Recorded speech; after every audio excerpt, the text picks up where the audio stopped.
Hi all, welcome back to Lit Lab Learning. നമ്മൾ ഇന്ന് discuss ചെയ്യാൻ പോകുന്ന ടോപ്പിക് എന്ന് പറയുന്നത് അക്കൗണ്ടിങ് സ്റ്റാൻഡേർഡ്സ്. അപ്പം നമ്മൾ എന്താണ് അക്കൗണ്ടിങ് സ്റ്റാൻഡേർഡ്സ് എന്നുള്ളത് ഡിസ്കസ് ചെയ്യും. അതുപോലെ തന്നെ ഒബ്ജക്റ്റീവ്സ് ഓഫ് അക്കൗണ്ടിങ് സ്റ്റാൻഡേർഡ്സും.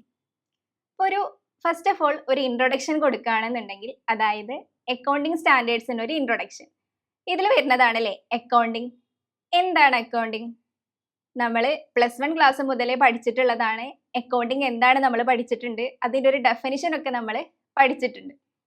അക്കൗണ്ടിങ് എന്ന് പറയുകയാണെന്നുണ്ടെങ്കിൽ, accounting is an art of recording, classifying, summarising in a significant manner in terms of money transaction and interpreting the results thereof. ഇതാണ് നമ്മുടെ അക്കൗണ്ടിങ്ങിന്റെ ഡെഫിനിഷൻ ആയിട്ട് പഠിച്ചിട്ടുള്ളത്. അപ്പൊ എന്താണിത്?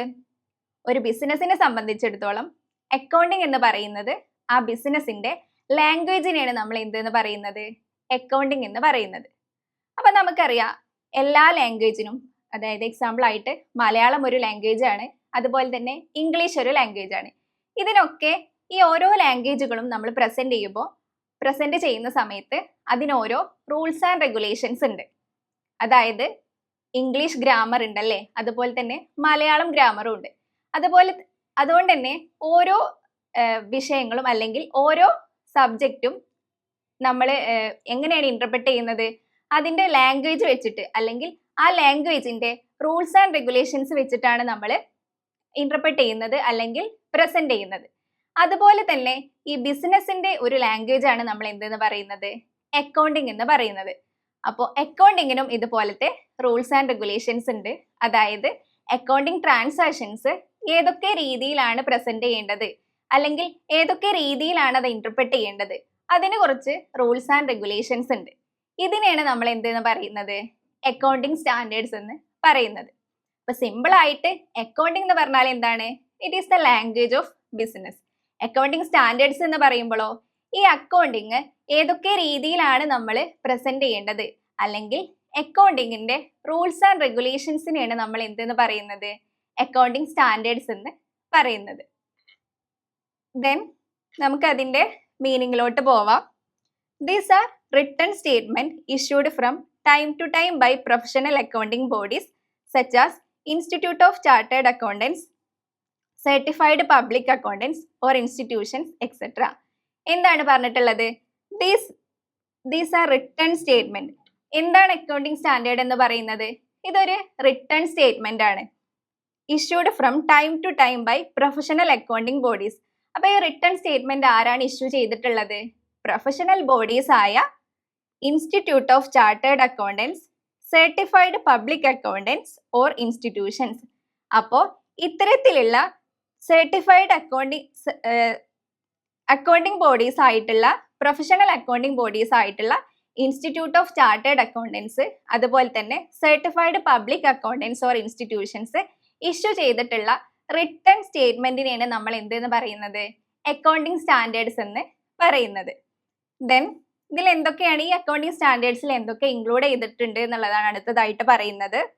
Certain set of rules and guidelines based on the principles and methods of accounting to be allowed to have uniformity to terminology, approach and presentation of results. ഇപ്പൊ നമ്മുടെ accounting സ്റ്റാൻഡേർഡ്സിൽ include ചെയ്തിട്ടുള്ളതാണ് set of rules and guidelines. ഒരു set of rules and guidelines നമ്മുടെ accounting സ്റ്റാൻഡേർഡിൽ include ആയിട്ടുണ്ട്. ഇത് എന്തിനെയാണ് ബേസ് ചെയ്തിട്ടുള്ളത്? Based on the principles and methods of accounting. അതായത് അക്കൗണ്ടിങ്ങിന്റെ പ്രിൻസിപ്പിൾസും അതുപോലെ തന്നെ മെത്തേഡ്സും ബേസ് ചെയ്തുകൊണ്ടുള്ള റൂൾസ് ആൻഡ് റെഗുലേഷൻസ് ആണ് നമ്മുടെ അക്കൗണ്ടിങ് സ്റ്റാൻഡേർഡിൽ ഇൻക്ലൂഡ് ചെയ്തിട്ടുള്ളത്. അപ്പോൾ ഓക്കെ ആണോ? എന്താണ് അക്കൗണ്ടിങ് സ്റ്റാൻഡേർഡ് എന്നുള്ളത്? അതായത് ഇത് റിട്ടൺ സ്റ്റേറ്റ്മെന്റ് ആണ്. പ്രൊഫഷണൽ അക്കൗണ്ടിംഗ് ബോഡീസ് ആയിട്ടുള്ള ഇൻസ്റ്റിറ്റ്യൂട്ട് ഓഫ് ചാർട്ടേഡ് അക്കൗണ്ടൻസ് ആണ്, അല്ലെങ്കിൽ സർട്ടിഫൈഡ് പബ്ലിക് അക്കൗണ്ടൻസ് ആണ് നമ്മുടെ അക്കൗണ്ടിംഗ് സ്റ്റാൻഡേർഡ്സ് ഇഷ്യൂ ചെയ്തിട്ടുള്ളത്. ഇതിൽ റൂൾസ് ആൻഡ് റെഗുലേഷൻസ് ആണ് ഈ അക്കൗണ്ടിംഗ് സ്റ്റാൻഡേർഡ്സിൽ ഇൻക്ലൂഡ് ചെയ്തിട്ടുള്ളത്. എന്തിന്റെ ബേസിൽ? അക്കൗണ്ടിംഗ് പ്രിൻസിപ്പിൾസും അതുപോലെ തന്നെ മെത്തേഡ്സിന്റെയും ബേസിൽ. അപ്പൊ ഇത് എന്തിനു വേണ്ടിയിട്ടാണ്? അതായത് അക്കൗണ്ടിങ്ങിന്റെ റൂൾസ് ആൻഡ് റെഗുലേഷൻസ് ആണ് നമ്മുടെ അക്കൗണ്ടിംഗ് സ്റ്റാൻഡേർഡിൽ ഉള്ളത്. അക്കൗണ്ടിങ് എങ്ങനെയാണ് പ്രസന്റ് ചെയ്യേണ്ടത് അല്ലെങ്കിൽ റെക്കോർഡ് ചെയ്യേണ്ടത്, ഇതുമായി ബന്ധപ്പെട്ടിട്ടുള്ള റൂൾസ് ആൻഡ് റെഗുലേഷൻസ് ആണ് നമ്മുടെ അക്കൗണ്ടിംഗ് സ്റ്റാൻഡേർഡ്സിൽ വരുന്നത്. അപ്പൊ ഇത്രയാണ് അക്കൗണ്ടിങ് സ്റ്റാൻഡേർഡ്സ് എന്താണ് എന്നുള്ളത്. ഇനി നമ്മൾ നെക്സ്റ്റ് ഡിസ്കസ് ചെയ്യുന്നത് ഒബ്ജക്റ്റീവ്സ് ഓഫ് അക്കൗണ്ടിങ് സ്റ്റാൻഡേർഡ്സ്. ഇവിടെ ലിസ്റ്റ് ഔട്ട് ചെയ്തിട്ടുള്ളത് എന്തൊക്കെ കാര്യങ്ങൾക്ക് വേണ്ടിയിട്ടാണ് നമ്മുടെ അക്കൗണ്ടിങ് സ്റ്റാൻഡേർഡ്സ് ഡെവലപ്പ് ചെയ്തിട്ടുള്ളത്, അതിന്റെ ഒബ്ജക്റ്റീവ്സ്. ഫസ്റ്റ് വൺ ആണ് to provide information.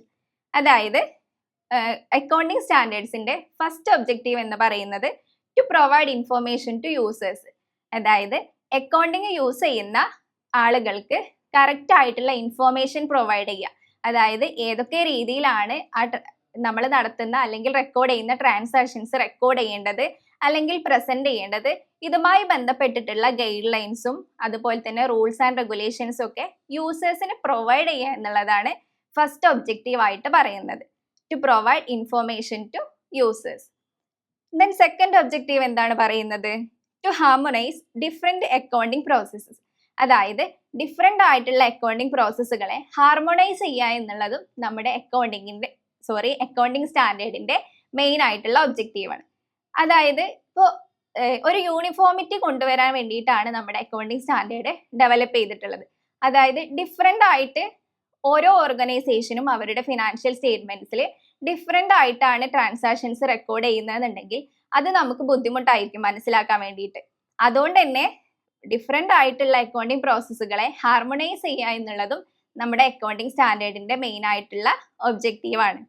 Then next പറയുന്നത് എന്താണ്? To enhance the contents. അതായത് ഇവിടെ എന്താണ്? To enhance the credibility and comparability of financial statement.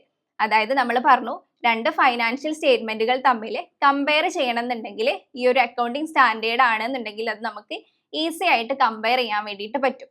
കാരണം സെയിം റൂൾസ് ആൻഡ് റെഗുലേഷൻസിലായിരിക്കും അവിടെ ട്രാൻസാക്ഷൻസ് റെക്കോർഡ് ചെയ്തിട്ടുണ്ടാവുക. അതുകൊണ്ട് തന്നെ പെട്ടെന്ന് നമുക്ക് കമ്പയർ ചെയ്യാൻ വേണ്ടിയിട്ടും സാധിക്കുന്നതാണ്. ദെൻ നെക്സ്റ്റ് എന്താണ് പറയുന്നത്?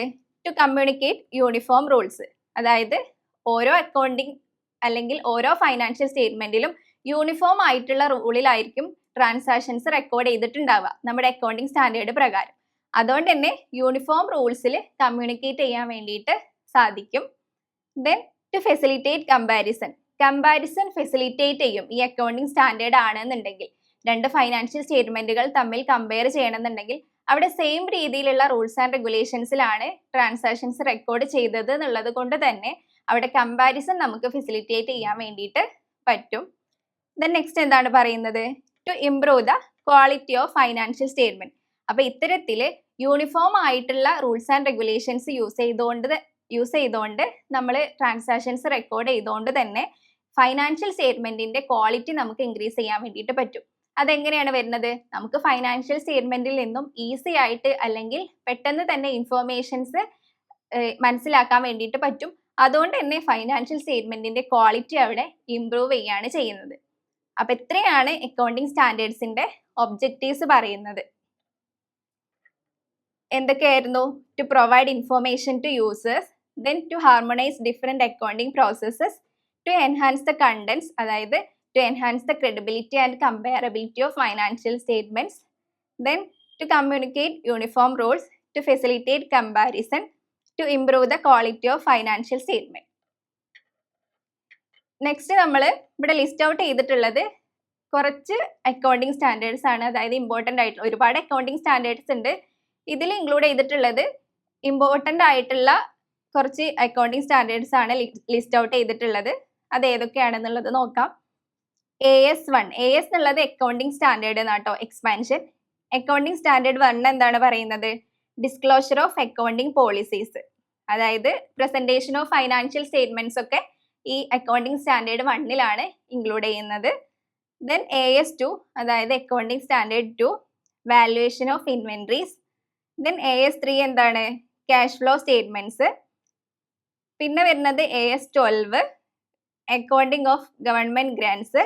Then AS16 property, plant and equipment. Then AS36 impairment of assets. Then AS37 provisions, contingent liabilities and contingent assets. Then AS38 intangible assets. അപ്പോൾ ഇതൊക്കെ നമ്മുടെ അക്കൗണ്ടിങ് സ്റ്റാൻഡേർഡ്സ് ആണ്.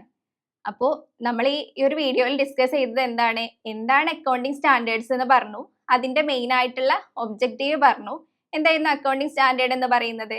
അക്കൗണ്ടിങ് എന്ന് പറയുന്നത് എന്തായിരുന്നു? നമ്മുടെ ബിസിനസിന്റെ ലാംഗ്വേജിനെയാണ് നമ്മൾ അക്കൗണ്ടിങ് എന്ന് പറയുക. സോ അക്കൗണ്ടിങ് ഏതൊക്കെ രീതിയിലാണ് നമ്മൾ പ്രസന്റ് ചെയ്യേണ്ടത്, അതിന് വേണ്ടിയിട്ടുള്ള റൂൾസ് ആൻഡ് റെഗുലേഷൻസിനെയാണ് നമ്മൾ എന്തെന്ന് പറയുന്നത്? അക്കൗണ്ടിങ് സ്റ്റാൻഡേർഡ്സ് എന്ന് പറയുന്നത്. ദെൻ നമ്മൾ അതിന്റെ ഒബ്ജക്റ്റീവ്സ് പറഞ്ഞിട്ടുണ്ടായിരുന്നു. ദെൻ അതിന്റെ കുറച്ച് മെയിൻ ആയിട്ടുള്ള കുറച്ച് അക്കൗണ്ടിങ് സ്റ്റാൻഡേർഡ്സ് നമ്മൾ ഡിസ്കസ് ചെയ്തു.